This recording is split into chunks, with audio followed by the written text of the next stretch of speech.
Spotted this vehicle on TradeMe. It's the 1979 Trans Am. It's a limited edition vehicle. It's filthy. I'm going to gear it up.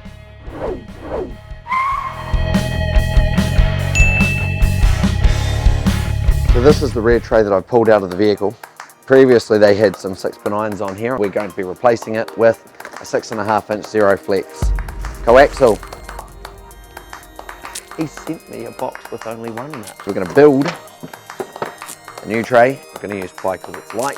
It's going to give us some extra thickness, which is going to be really good because I don't want to have to cut the car if I can avoid it. We're going to have it so that we will follow this shape here. So these speakers sit all the way down into the ply. So as you can see here, I've actually cut a piece out. I've spent the time putting it in and out of the car about 15 times just to get all the idiosyncrasies right so it lines up with where I want it to sit. The 6 3/4 speaker is a far more universal fit. That means if later on down the track we want to put in something more aggressive, we can just literally whip these out and put in more speakers that are more aggressive.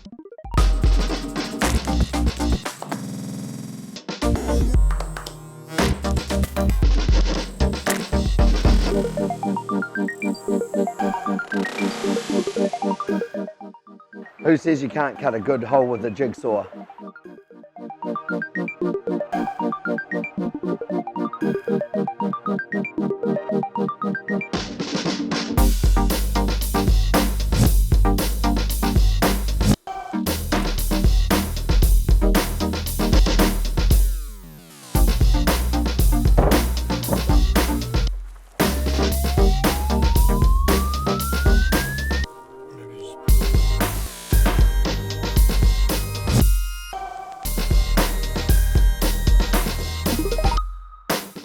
Looks pretty good to me.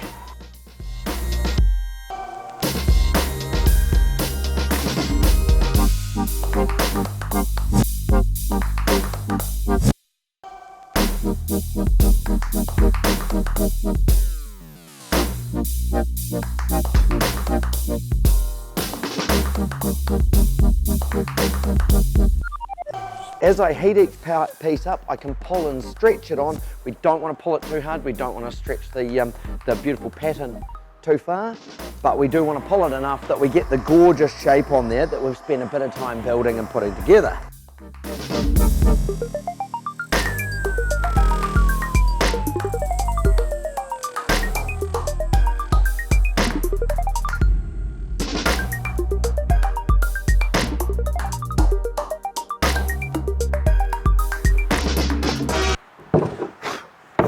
Not bad.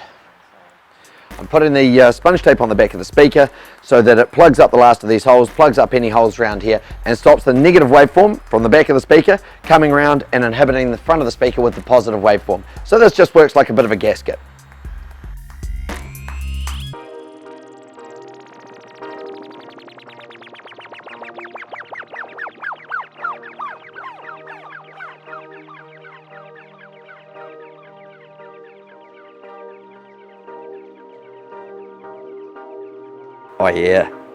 Oh yeah, that's real nice.